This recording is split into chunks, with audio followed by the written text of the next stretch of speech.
अम्बेडकरवादी है बेटा, कि हम अम्बेडकरवादी है बेटा। जिस दिन औकात पे आ गए ना तो तुम्हारी सारी गर्मी झाड़ देंगे। और जो बाबा साहेब को गालियां बक रहे हैं, जो हमारे रहबर को गालियां बक रहे, तो गालियां मत बकना दोबारा, वरना हम भी कानून भूल गए ना तो जितनी तुम्हारी लंबाई है उससे दुगना जमीन में गाड़ देंगे। आऊंगा मैं, सोचना छोड़ दो, ख्वाब टूटूंगा ये देखना छोड़ दो। इस मिशन के लिए जहाँ भी कुर्बान है, रुक मैं सकता नहीं, रोकना छोड़ दो। रुक मैं सकता नहीं, रोकना छोड़ दो। कि राह में खतरे भी हैं मगर ठहरता कौन है, कि राह में खतरे भी हैं मगर ठहरता कौन है। मौत कल आती हो आज आ जाए डरता कौन है, और तेरी लश्कर के मुकाबिल मैं अकेला हूं मगर फैसला तो मैदान में होगा साहब कि मरता कौन है। फैसला तो मैदान में होगा कि मरता कौन है। और मैं स्थापित लोगों को ये बताना चाहता हूं कि राह के दरिया का किनारा भी कभी आएगा, राह के दरिया का किनारा भी कभी आएगा। और वक्त अगर अभी आपका है तो साहब क्या हुआ, संघर्ष कर रहे हैं ना, वक्त तो कभी हमारा भी आएगा। आएगा या नहीं आएगा वक्त? मथुरा की धरती से बताओ कि हमारे नेताओं को एकजुट होना चाहिए या नहीं होना चाहिए? दोनों हाथ उठा के बताओ, एकजुट होना चाहिए या नहीं होना चाहिए?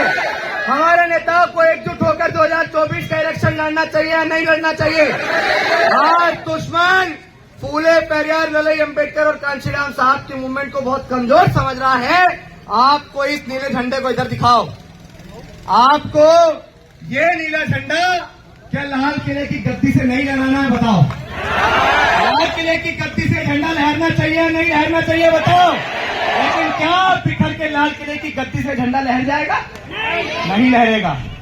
और ये झंडा और ये बाबा साहब अम्बेडकर जिन्होंने अपनी 4-4 संतानें हमारे लिए कुर्बान कर दी, तो क्या इस तरह हम लोग इनके कर्ज को चुकाएंगे? और आज बहुत सारे लोग भारत के संविधान को बदलने की बात कर रहे हैं, वो क्यों भी ना करें। बिखरे हुए लोगों के साथ यही तो होता है, उनके अधिकारों का हनन होता है, उनके बहन बेटियों के साथ बलात्कार होता है, बिखरे हुए लोगों के साथ यही तो होता है। लेकिन फिर भी जिन लोगों को यह मुखालता हो गया कि वो भारत के संविधान को बदल देंगे, जिन लोगों के दिमाग में यह भ्रम है कि वो भारत के संविधान को बदल देंगे, तो भारत के संविधान से हमें सब कुछ है, भारत के संविधान से हमें अधिकार मिले। अगर संविधान के ऊपर आंच भी आई तो मार देंगे, हम मर जाएंगे, दिमाग से मुखालता निकाल देगा। आपको एकजुट नहीं होना चाहिए। 2024 के इलेक्शन में भारतीय जनता पार्टी की सरकार दोबारा ना बन जाए, मनुवादी व्यवस्था की सरकार दोबारा ना बन जाए। जो सरकार आज इस देश में सबसे ज्यादा हिस्सेदारी किसकी है बताओ, संख्या किसकी है? हमारी बहुजन की। और आज मूछे रखने पर अगर हत्याएं किसी की होती तो बताओ किसकी हो रही है? हमारे समाज की। 9 साल के मासूम को महज मटका छूने पे मार दिया जाता है, किसके समाज का साथ? रात को 2:30 बजे बहन मनीषा वाल्मीकि को बलात्कार कर कूड़े करकट के साथ जला दिया जाता है, किसके समाज की? आज भी महाराष्ट्र के नांदेड़ में हमारे रहबर, हमारे मसीहा डॉक्टर बाबा साहेब अम्बेडकर की जयंती मनाने पर चाकू से गोद कर उसकी निर्मम हत्या कर दी, बताओ किसके समाज का था? आजादी के 75 साल बाद भी ये मंजर है, बताओ। कितने कितने और केसेस का हम लोग इंतजार करेंगे? दोबारा किसी पहल करने का इंतजार कर रहे हैं कि दोबारा किसी जाति का शोषण का शिकार हुए रोहित वेमुला का हम लोग इंतजार कर रहे हैं। जवाब मत देना। बताओ समाज के कितने नेता आपको गिनाओ, एक से एक कद्दावर। उत्तर प्रदेश जाइए, माननीय बहन जी है समाज की कद्दावर नेता, चंद्रशेखर आजाद है कद्दावर नेता, उदित राज, फूल सिंह बरैया, प्रकाश अंबेडकर, रामदास अठावले, वामन मेश्राम, चिराग पासवान, M.K. स्टालिन, समाजवादी पार्टी के राष्ट्रीय अध्यक्ष अखिलेश यादव। अगर हम बहुजन की बात करते हैं तो वो बहुजन समाज जिसमें चमार, वाल्मीकि, कोरी, कुर्मी, पासी, धोबी, धानु, कहीर, गडरिया, गुज्जर, जाट, नाई, यादव, तेली, कुमार, महार, पटेल, डोम, वो 6743 जातियां आती हैं जिनके साथ भारत के संविधान से पहले शोषण होता था। गले में हांडी, पीछे झाड़ू थी, सुबह शाम घर से बाहर निकलने का अधिकार नहीं था, विद्यालयों में पढ़ने का अधिकार नहीं था। और आज वो लोग अपने आप को तुरंत समझे बैठे। 2024 के बाद सबका मुखालता निकल जाएगा। मणिपुर के अंदर जो दंगा चल रहा है वो दंगे की हकीकत क्या आप लोगों को पता है?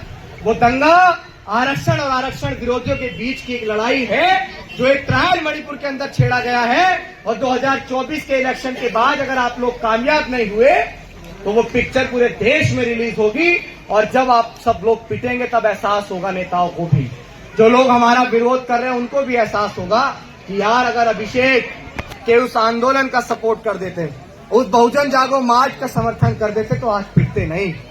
लेकिन पिटने के बाद और मौका हाथ से निकल जाने के बाद अब पछतावा क्या होए जब चिड़िया चुग गई खेत। तो मौका हाथ से निकल जाने के बाद अगर पछताए तो क्या, ऐसा पछताने का कोई फायदा है? जब हमें पता है कि बिखर के शासक नहीं बन सकते और एकजुट हो जाएंगे तो हम लोग शासक बन जाएंगे। तो क्या छत्रपति साहू जी महाराज और हमें इस देश में समानता का अधिकार देने वाले नारी के मुक्तिदाता विश्व रत्न भारत रत्न डॉक्टर बाबा साहेब अम्बेडकर और सामाजिक परिवर्तन के सबसे बड़े अगुआ हमारे रहबर मान्यवर कांशीराम साहब, उनके चरणों में नमन करते हुए अपनी बात को शुरू करूंगा।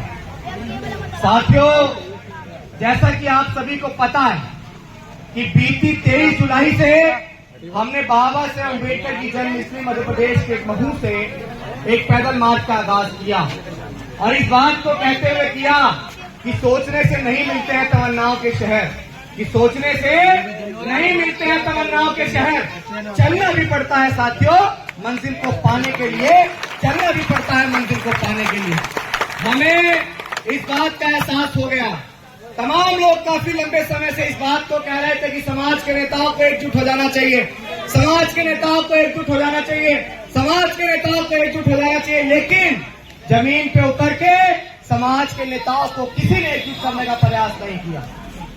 आपके बीच ये नौजवान जो बीती 23 जुलाई से चल रहा है, 1 महीने से ज्यादा हो गया है, क्या अपने समाज को एकजुट करने की बात करना कोई गलत बात है? मुझे हाथ उठा के बताओ, क्या समाज को एकजुट करने की बात उठाना कोई गलत बात है? क्या अपने नेताओं को एकजुट नहीं होना चाहिए? क्या हमारे नेताओं को एकजुट होकर इलेक्शन नहीं लड़ना चाहिए? आज 2024 का इलेक्शन बहुत नजदीक है। बाबा साहेब अम्बेडकर, पेरियार, साहू जी महाराज और सावित्रीबाई फूले, राष्ट्रपिता ज्योतिबा फूले, इन सबका मूवमेंट खाने के लिए दुश्मन तैयार बैठा है नहीं बैठा है। जिस भारत के संविधान को बचाने की हम लोग मांग करते हैं, क्या वो भारत का संविधान बिखरे हुए लोग बचा सकते हैं? क्या बिखर के आप लोग इस देश की सत्ता पे काबिज हो सकते हैं? और आज बहुत सारे लोग मेरे ऐसे नौजवान का हौसला बढ़ाने के लिए उसको तोड़ने का काम कर रहे, कमाल हो गया। लेकिन हम तो इस हौसले के साथ घर से निकले हैं कि डॉक्टर अम्बेडकर ने कहा था कि मुझे मेरे समाज के पढ़े लिखे लोगों ने धोखा दिया। मान्यवर कांशीराम साहब को समाज के लोगों ने काले झंडे दिखाए और मेरे साथ तो समाज के नौजवानों का इतना बड़ा हुजूम है, क्या मुझे हारने दोगे? क्या मेरे समाज को आप लोग सफल बनाओगे या नहीं बनाओगे? बताओ। ये आपको स्थापित नेताओं को आईना दिखाना पड़ेगा कि आपको एकजुट होना पड़ेगा। नेता कहते हैं ना समाज के बीच आके कि समाज एकजुट नहीं है, समाज एकजुट नहीं है, समाज एकजुट नहीं है। आखिर समाज आपको कब तक एकजुट होकर दिखाएगा?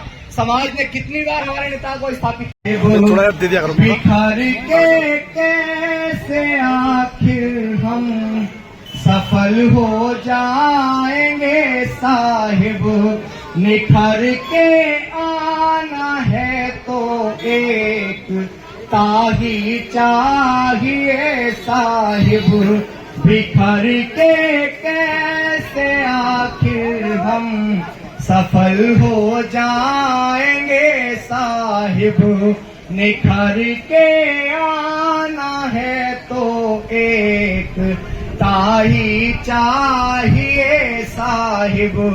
मेरे रहबर ने ये बोला था कि ये सदी हमारी है, बिखर के कैसे सत्ता को हम हासिल पाएंगे साहिब। क्या बिखर के हम लोग सत्ता हासिल कर सकते हैं? आखिरी में जो लोग भारत के संविधान को और हमें खत्म करने की बात करें, उनको एक शायरी के साथ अपनी बात को खत्म करूंगा।